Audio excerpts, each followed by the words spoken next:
कि राह चलेला तटो के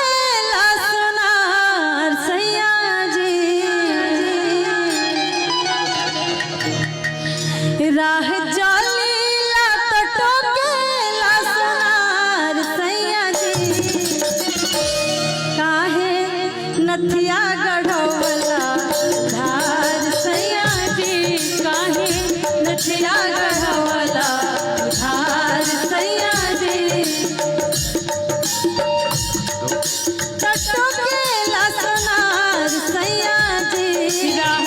चलेला तटो के लसनार सैया जी। मेरा रू अपने पति से कहती है राह चलेला तटो के लसनार सैया जी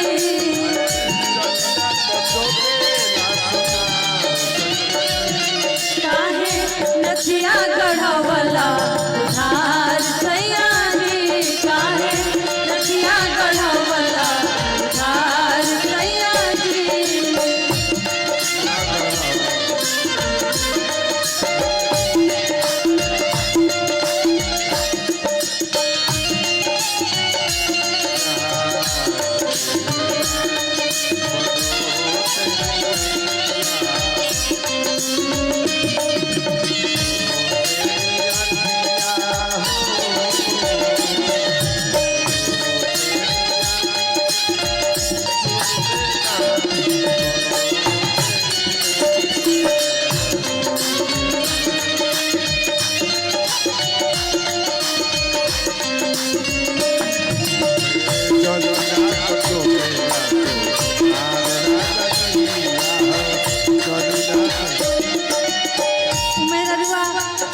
अपना पति से कहतिया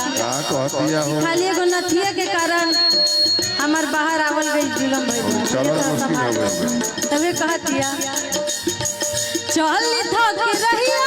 चाहे चल थक गाली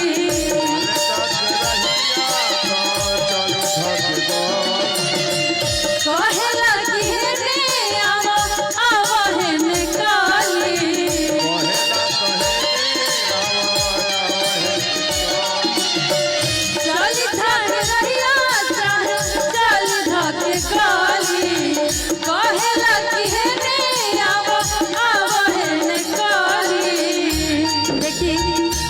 अपन पति से क्रिया धरा के कहतिया ये से बढ़िया हम नथिया ना पहनम गहना ना पहनम लेकिन तू कर्जा जाके चुका के खोल के पीगा तो कहतिया जदी करत होई हमारा से प्यार सैया जी करत होई हमारा से प्यार राजा जी जदी करत होई हमारा से प्यार सैया जी जाके आज में चुका दो धार सैया जी जाके आज में चुका दो धार सैया जी जाके आज में चुका दो जब डाल से एको तेदार रहता चली जब डाल से एको तेदार रहता चली जब डाल से चिकन जब डाल से दुनिया टूट जाए चार से दुनिया खुल जाए तेरी बकवासी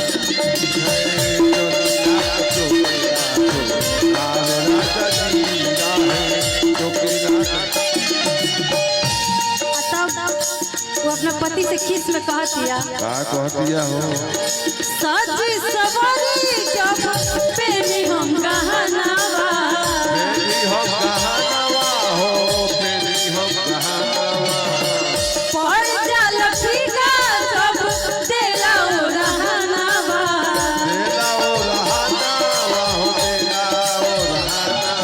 साजी सवारी जब देला ओ रहनावा पड़ जाल फीका जब देला ओ रहनावा कहतिया यही कारण हम बर बाजार करे बाहर निकल सही बात कहीं सोनारा टोक देता तो कहतिया एही का